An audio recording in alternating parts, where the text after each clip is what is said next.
Hi! Today I would like to show you how you can transfer files from XIAOMI device to Google Pixel 6 Pro. First of all, go into Play Store on both devices and tap on the search bars. Then you need to type in Send Anywhere and download this free app from this developer. Following that, click on Open.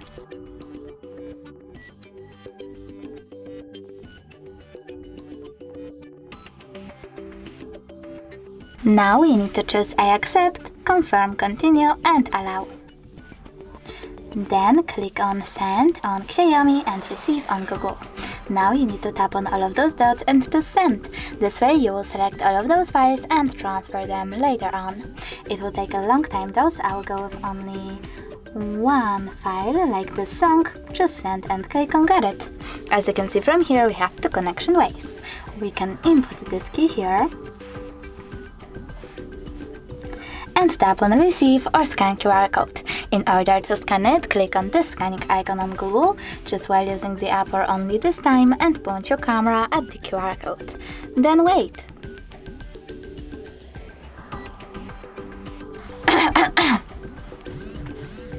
And now, as you can see, my song was successfully sent. Thanks so much for watching. If you enjoyed this video, leave a like, comment and subscribe. Bye!